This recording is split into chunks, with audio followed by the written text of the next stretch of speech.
Freedom Main Radio. So here are some thoughts on the recent passing of Nelson Mandela, who died a few days ago at the age of 95.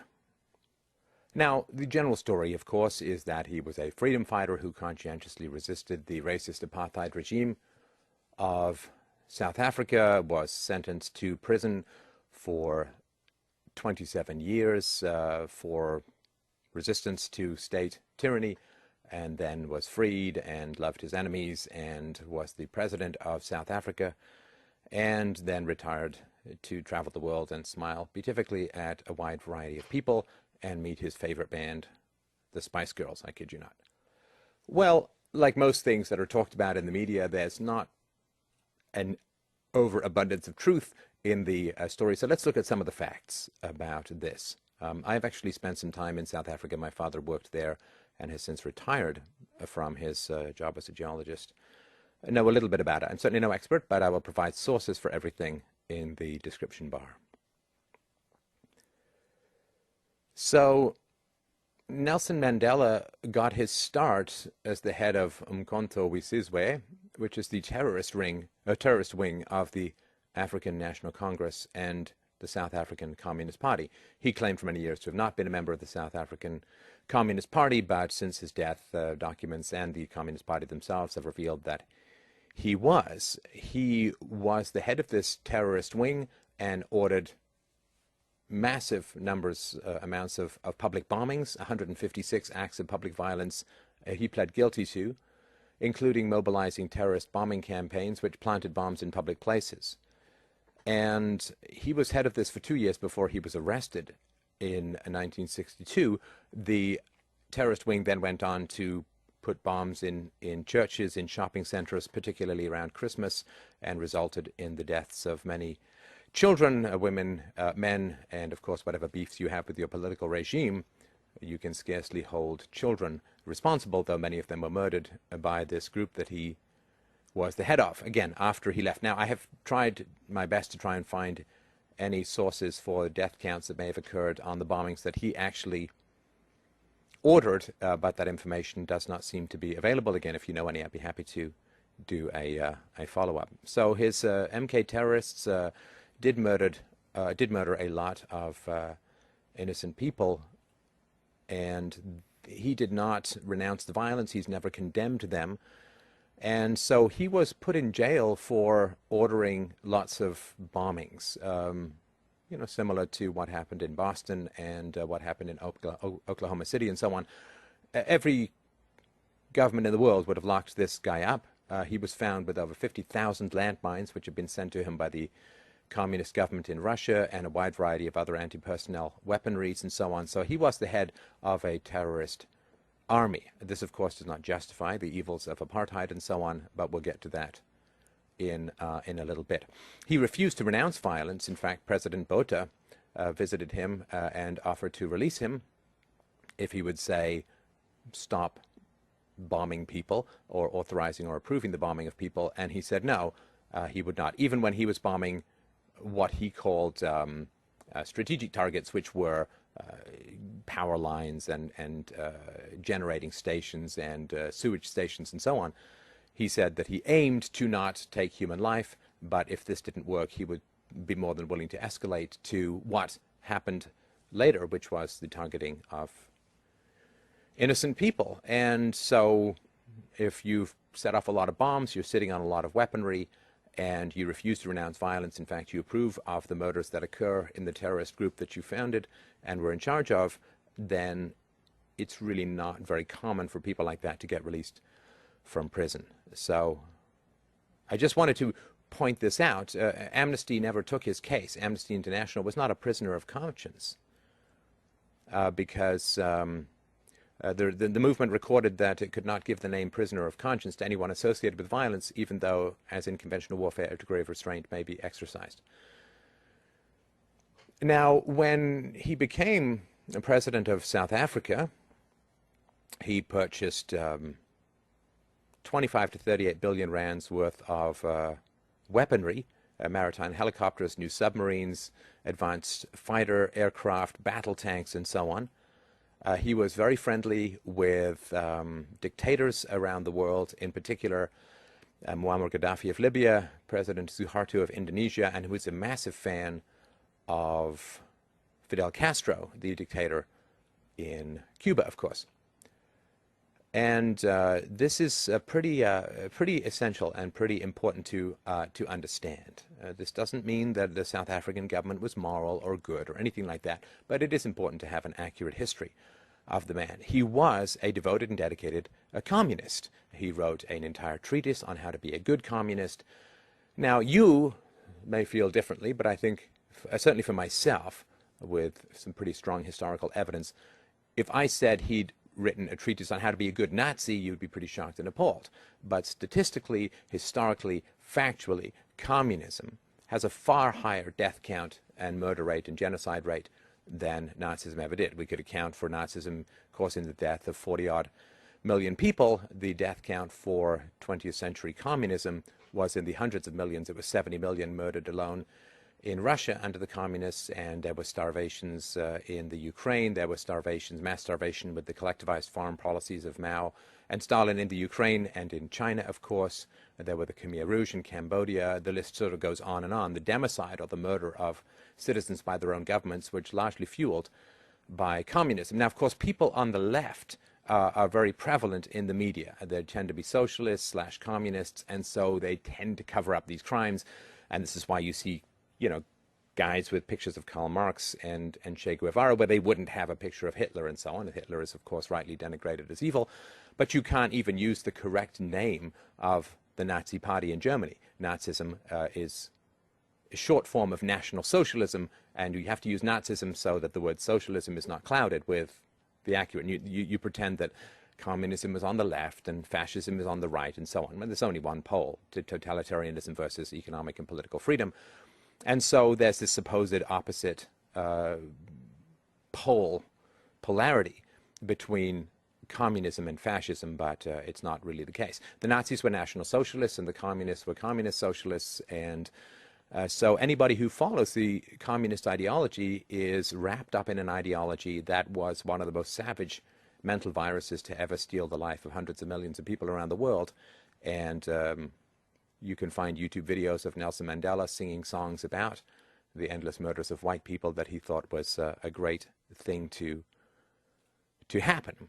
So I think this is all really important stuff to understand. Now, as a committed communist, when Nelson Mandela took power in 1994 in South Africa, he instituted the usual grab bag of suicidal socialist economic policies. He nationalized the banks, he nationalized corporations, he nationalized the excavation of natural resources, and so on, thus causing a massive and catastrophic collapse in the economy. And everybody who was chanting, you know, end apartheid and so on, I mean, if you really care about blacks in Africa, then you stick around after your supposed glorious revolution and find out what actually happened when the evil whites were driven out of power.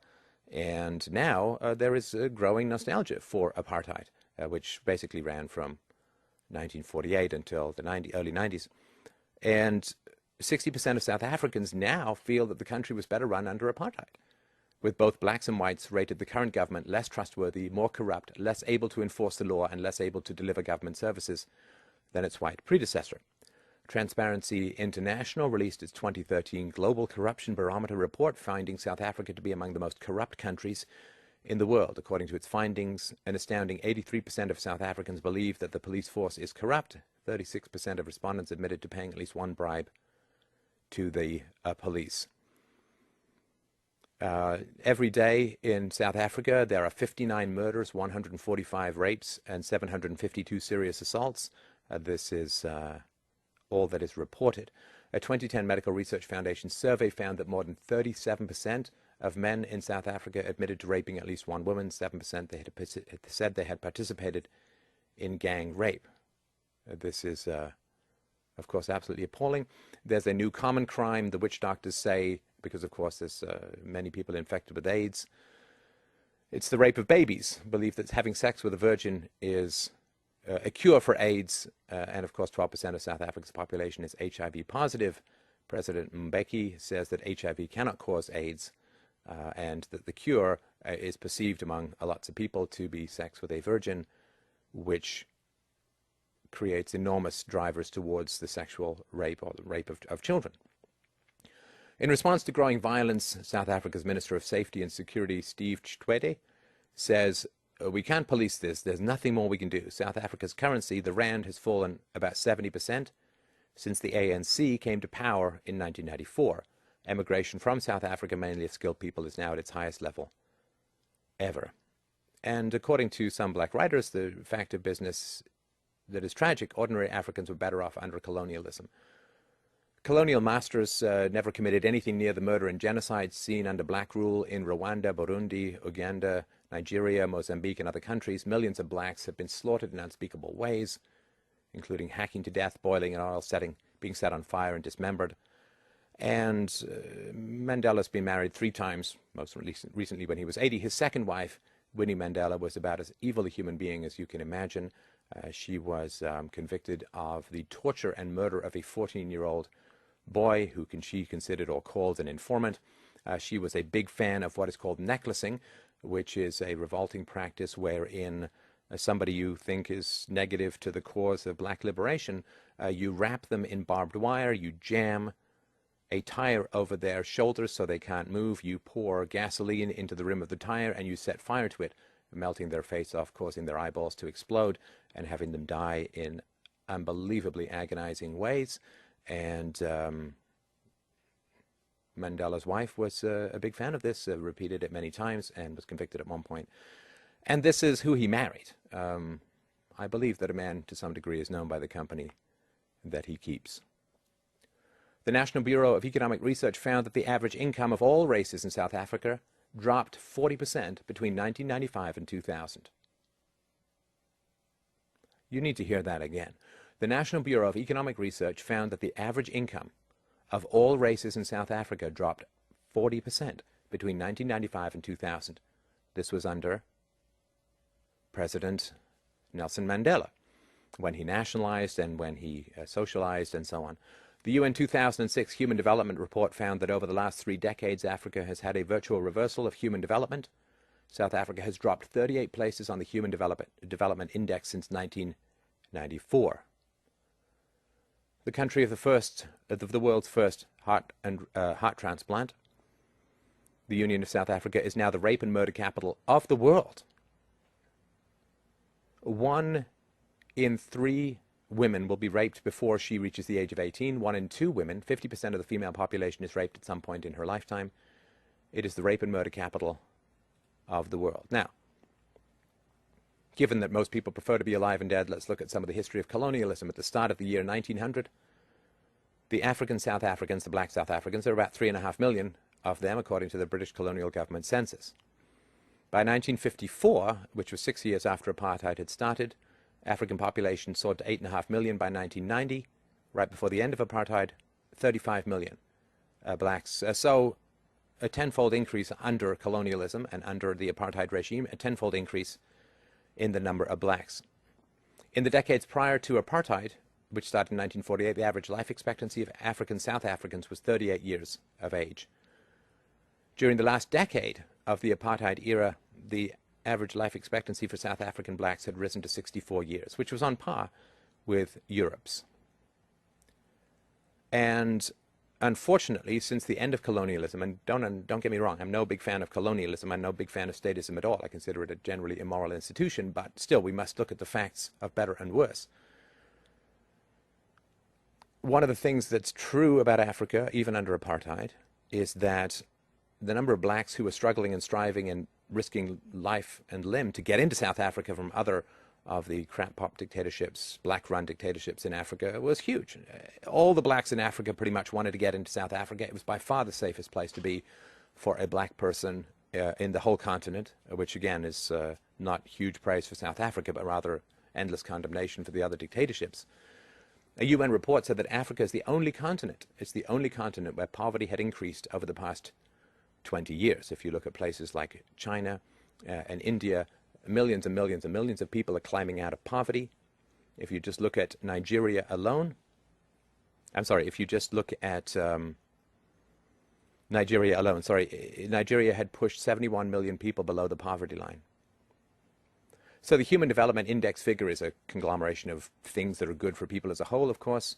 South Africa's Human Development Index numbers were far higher in 1995, after almost 50 years of apartheid rule, than it was in 2010 after 16 years of ANC rule. And the trend continues to be downward. If we look at Zimbabwe, post-colonial life expectancy tumbled from about 60 years in 1990 to about 36 to 44, depending on which statistics you find acceptable. Nonetheless, between a third and a half decline. Last year, South Africa had a murder rate of almost 32 per 100,000 people, 20 times the murder rate of Canada, 27 times the rate of the UK, more than 30 times the rate in Australia and New Zealand. South Africa's murder rate is almost twice as high as Rwanda, Chad, Sierra Leone, and Zimbabwe. Now, for white farmers in South Africa, the murder rate is 99 per 100,000. This makes being a white farmer in South Africa the most dangerous occupation in the world. Naturally, of course, the government is taking guns from people, requiring them to be registered, and then taking half the guns by not registering people, which means that they don't have defense. And if you ever want some truly grim reading, you can read about the thousands and thousands of white farmers that have been murdered by blacks in South Africa and other places in Africa. It's truly horrendous, and of course is completely ignored. Because they're not, say, rhinos, where if they were murdered in that rate, the left would be all over it. The official unemployment rate in South Africa is 26%. Of course, it's actually a lot higher. Public institutions are almost irredeemably corrupt. Law and order is failing. 74% of people think all public officials and civil servants are corrupt or extremely corrupt. 70% believe the whole political system is corrupt. In other words, South Africa,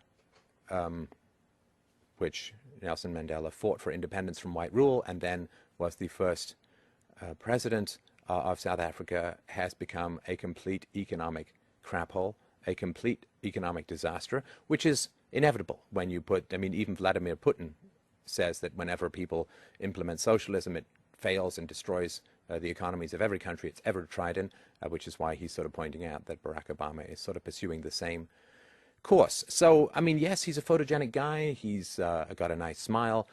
I don't know, if I'd been involved in bombing and if I'd started an organization that ended up slaughtering a whole bunch of kids, I'm not sure that having smiley photo ops with the Spice Girls would be number one on my list if I had been addicted to violence as a solution. And, of course, if I had placed myself at the head of a country that was now the number one murder and rape and sexual abuse capital of the world, I am not sure that I would be grinning like a sociopathic idiot all around the world and taking everybody's applause and praise when I had used a lot of violence in my youth, I had refused to renounce violence in my middle age, and I had engendered a system which had destroyed the remaining economy and freedoms of South Africa and resulted in a crime-based society that is only limited by the statistics of crime in South Africa is only limited by the fact that very few people even bother going to the police anymore. The reality is that it is a murder pit and a rape pit, the entire country, pretty much. Now, I think it's enormously dangerous to venerate this. I sort of make this last point that when you live in a profoundly sick society, and we do, frankly, live in a profoundly sick society, you have to be very wary of people venerated by sick societies. Sick, evil, immoral, wretched societies tend not to worship really moral, virtuous, stand-up kind of people. So when you see a lot of praise coming out of the media for Nelson Mandela, you have to be very careful. It's like the praise that was given to Gandhi, which perhaps we can do another show on, another charlatan and an extremely dangerous human being. So you really do have to be quite skeptical. I think it's very dangerous to venerate somebody who was so committed to violence and who used such violence in the seizure of private property as the president of South Africa in pursuit of his socialist, which is basically a theft-based political agenda. You really do have to be careful when he did not renounce violence, when he enthusiastically sang songs about murdering whites. This is a very dangerous person to hold up, because I'm telling you, people, there are young people the world over who are constantly scanning for the values of society. And if you praise somebody committed to violence, who had a violent regime, whose regime has resulted in more violence than was ever imaginable under the apartheid system. Well, whoever you praise, the youth will emulate. Whoever you venerate, the youth will become. Please take care in who you praise.